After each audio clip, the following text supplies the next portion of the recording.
আমি আপনাকে যে প্রশ্নটা করছি বিশেষভাবে আমার স্ত্রীর জন্য। আমি তার থেকে লুকিয়ে লুকিয়ে গোশত খাই। একটু বেশি, কিন্তু আমি বুঝে গেছি। ভাইয়ের ভয় হচ্ছে আমার স্ত্রী এটা বোঝে যে যদি আমি মুসলমান হই তাহলে আমি বাধ্যতামূলকভাবে গোশত খাবো এবং তাকেও খাওয়াবো। আমি যখন প্রতিবন্ধী আমার স্ত্রীকে বিয়ে করলাম,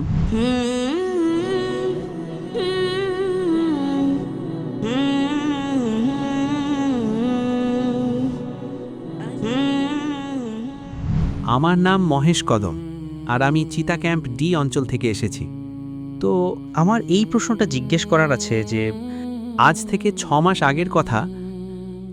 আমি খুব অসুস্থ ছিলাম, আর আমি নিজের অনেক চিকিৎসা করিয়েছি, কিন্তু আমার কোনো উন্নতি হয়নি। তো আমার কেন উন্নতি হচ্ছে না এই বিষয়টা নিয়ে আমি খুব ভাবছিলাম। তো আমি জানতে পারলাম যে আমি যেই এলাকায় থাকি সেই এলাকায় গোশত খাওয়ার জন্য নিষেধাজ্ঞা আছে। তো কিছুদিন পর আমি চিতা ক্যাম্পে আসলাম। চিতা ক্যাম্পে আসার পর আমি ছোটবেলা থেকে যা খেতাম সেই জিনিসটাই আমি আবার শুরু করলাম, আর আমার অবস্থার উন্নতি হলো। আমার 16 কিলো ওজন কমে গিয়েছিল, যা পরে সমান পর্যায়ে চলে আসে। তো বলার মানে হলো এই যে আমি আপনাকে যে প্রশ্নটা করছি এই প্রশ্নটা আমার জন্য বা অমুসলিম ভাইদের জন্য নয়, বিশেষভাবে আমার স্ত্রীর জন্য। এটা এই কারণ এই মুহূর্তে সে আপনাকে টেলিভিশনে দেখছে। আমি তো আজ ইসলাম গ্রহণ করতে যাচ্ছি, তো আমি আমার স্ত্রীকে এটা জানাতে চাই যে আমি একবার আপনার এর আগে একটা লেকচারে শুনেছিলাম যে মানুষের যে এই যে দাঁত থাকে সেই দাঁতের গঠন যেভাবে তৈরি করা হয়েছে তা গোশত খাওয়ার জন্যও বটে।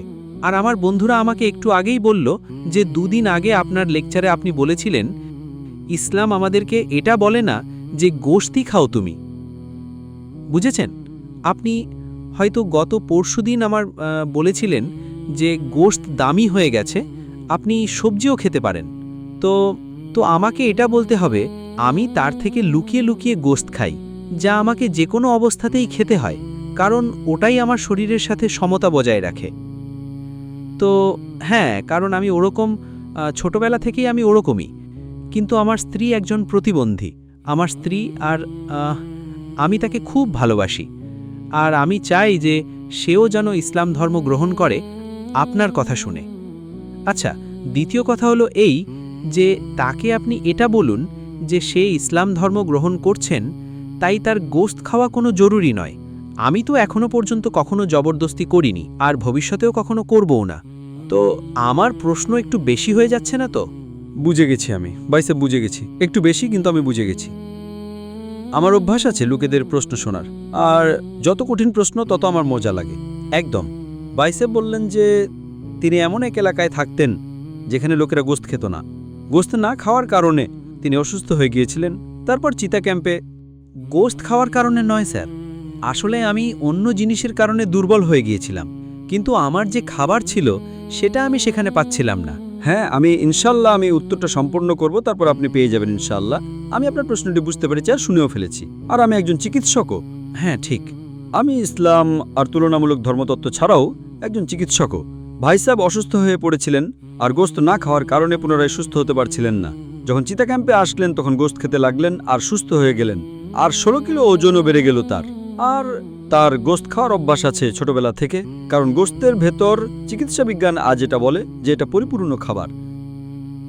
শরীরের ভেতর অ্যামাইনো অ্যাসিডের প্রয়োজন পড়ে 23টি অ্যামাইনো অ্যাসিডের, যার মধ্যে 8টি অ্যামাইনো অ্যাসিড শরীরে নিজে থেকে তৈরি হয় না, ওটাকে বলা হয় অপরিহার্য অ্যামাইনো অ্যাসিড। আর এটা খাবারে গ্রহণ করা, নিজের খাওয়ার মধ্যে গ্রহণ করা জরুরি। কোনো নিরামিষ খাবারে পরিপূর্ণ আমিষ সমস্ত 8টি অ্যামাইনো অ্যাসিড উপস্থিতি নেই। আপনি যখন মাংস খান, গোশত খান, এতে 8টি অ্যামাইনো অ্যাসিডই উপস্থিত আছে, যা খুব ভালো আমিষ। সম্পূর্ণ উত্তরের জন্য ইনশাল্লাহ আগামীকাল আমার বয়ান আছে, যার মধ্যে আমি পরিষ্কারভাবে বিস্তারিতভাবে উত্তর দেব। কিন্তু আপনার মূল প্রশ্ন ছিল, আপনার প্রথম প্রশ্নের উত্তর দেব নাকি আরও একটা প্রশ্ন করতে চান আপনি? না, চলবে। প্রশ্ন 1-2? হ্যাঁ, একটাই। পরে সারির পেছনে হ্যাঁ, তারপর আপনি আবার আসতে পারেন, কারণ অমুসলিমকে আমি অনুমতি দিই 1-এর বদলে 2, 2-এর বদলে 3, এখন 3-এর বদলে 4, তো বাকি লোকেরা বলবে অবিচার হচ্ছে। ওই একজন মুসলিমের কাল মস্তিষ্কে রক্তক্ষরণ হয়ে গিয়েছিল, সে বলছে আমাকে সুযোগ দিচ্ছেন না। তিনি আমাদের সামনেই ছিলেন, আপনার সামনেই ছিলেন। দেখুন, আপনি সুযোগ পেলেন, তিনি পেলেন না। মস্তিষ্কে রক্তক্ষরণ তো নিউরোস্নায়ু শল্য চিকিৎসককে ডাকতে হবে। যেমনটা আমি বলছিলাম যে আপনি এখন ইসলামের প্রতি ইনশাল্লাহ আপনি সন্তুষ্ট আর আপনি তা গ্রহণ করতে চান। আপনি সাথে সাথে এটা বলতে চান আপনার স্ত্রীকে যে আমিষ খাওয়া, গোশত খাওয়া ভুল নয়। ইনশাল্লাহ আপনার স্ত্রীকে বলুন যে কাল আমার অনুষ্ঠান আছে, এখনই সরাসরি সম্প্রচার দেখছেন, কালকেও এই সময়ে দেখতে, সোয়া 6টা থেকে শুরু করে 10টা পর্যন্ত। ইনশাল্লাহ এর উত্তর আপনি পেয়ে যাবেন। কিন্তু এটা বলতে চাই যে গোশত খাওয়া মুসলমানের জন্য ফরজ নয়। কোথাও লেখা নেই কোরআন বা হাদিসে যে মুসলমানের গোশত খাওয়া ফরজ। একদম। অনেক সময় যদি আপনার শরীর গোশত হজম করতে না পারে, অনেক সময় কিছু মানুষের ক্ষেত্রে, তখন গোশত খাবেন না। সাধারণত মানুষ হজম করতে পারে। যদি আপনার কোনো রোগ থাকে যার কারণে গোশতের জন্য আপনার কষ্ট হয়, তাহলে খাবেন না। খাওয়া ফরজ নয়, কিন্তু প্রায়শই সাধারণ মানুষের জন্য খাওয়া ভালো বিষয়। যে জিনিস প্রত্যেক মানুষের জন্য ভুল, ক্ষতিকারক, সেটা হারাম। উদাহরণস্বরূপ মদ প্রায়শই মানুষের জন্য ক্ষতিকারক, গোশত তেমন নয়। কিন্তু আপনার স্ত্রীর যদি গোশত পছন্দ না হয় আর তার গোশতের স্বাদ পছন্দ না হয় বা ভালো না লাগে, সে একদম তারপরেও ভালো মুসলমান থাকতে পারে যদি সে মানে ঈশ্বর এক এবং মূর্তি পূজা না করে। আমার স্ত্রী এটা বোঝে যে যদি আমি মুসলমান হই তাহলে আমি বাধ্যতামূলকভাবে গোশত খাবো এবং তাকেও খাওয়াবো। তো সেটা আপনি আপনার মতো করে বললে একটু প্রভাব পড়বে। ভাইয়ের ভয় হচ্ছে যে তার স্ত্রী বোঝে যে যদি এই ভাই মুসলমান হয়ে যায় তাহলে তার জন্য বাধ্যতামূলক, আর স্ত্রীকে খাওয়ানো একেবারেই বাধ্যতামূলক। তার জন্য বাধ্যতামূলক নয়, আর স্ত্রীকে খাওয়ানো একেবারেই বাধ্যতামূলক নয়। আরও একটা কথা বলবো আমি, ভাই সাহেব, আপনি এটা বলতে পারেন যে আমি মুসলিম হব, আপনিও মুসলিম হলে আমি গোশত খাওয়া ছেড়ে দেব। যদি আপনার স্ত্রী ইসলাম গ্রহণ করতে রাজি থাকে আপনার গোশত না খাওয়ার কারণে, তাহলে আমি আপনার কাছে অনুরোধ করব, আবেদন করব যে ইসলাম গ্রহণ করার পর গোশত খাওয়া ছেড়ে দিন। আপনার স্ত্রী যদি ইসলাম গ্রহণ করে তাহলে দুজনেই মুক্তি পাবেন। এটা হলো স্ত্রীর জন্য ত্যাগ স্বীকার করা। একদম এমনই করব। যেমনটা বলেছিলাম যে একটা সিজদা যাকে তুই মনে করতেই কঠিন, একটা সিজদা যাকে তুই মনে করতেই কঠিন, হাজারো সিজদা থেকে দেয় মানুষকে মুক্তি। মানে যেটার ভয় আছে আপনার স্ত্রীর যে সে ইসলাম গ্রহণ করে নিলে ইনশাল্লাহ বাকি সমস্যা থেকে সে মুক্তি পাবে। আমি আপনাকে জিজ্ঞেস করতে চাই ভাই সাহেব, আপনি ইসলাম গ্রহণ করতে চান? একদম করতে চাই। আপনি মানেন যে ঈশ্বর এক? একদম এক। আপনি মানেন যে মূর্তি পূজা ভুল? একদম ভুল। আপনি মানেন যে মোহাম্মদ সাল্লাল্লাহু আলাইহি সাল্লাম শেষ নবী? হ্যাঁ, শেষ নবী। আপনাকে কি কেউ জোর জবরদস্তি করছে ইসলাম গ্রহণ করার জন্য? একদম না। আপনি মন থেকে করতে চান? মন থেকে, নিজের সুস্থ মস্তিষ্কে? সুস্থ মস্তিষ্কে। কেউ কোনো জোর জবরদস্তি করছে না? না। ইনশাআল্লাহ আমি আরবিতে বলবো, আপনি সেটা পুনরাবৃত্তি করবেন।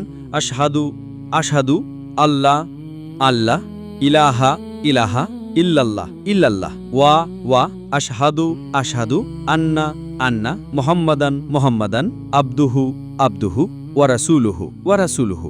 আমি সাক্ষ্য দিচ্ছি যে আল্লাহ ছাড়া কোনো মাবুদ নেই এবং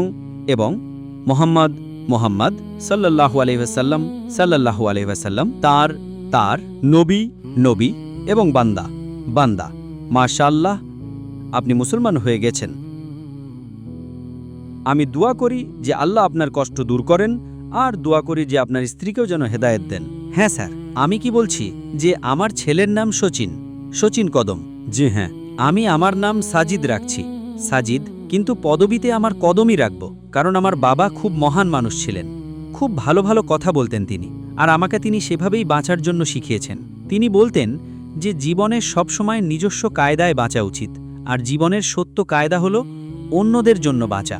তো আমি যখন প্রতিবন্ধী আমার স্ত্রীকে বিয়ে করলাম, তো তারপর আমি খুব কষ্টের সাথে নিজের জীবন কাটিয়েছি।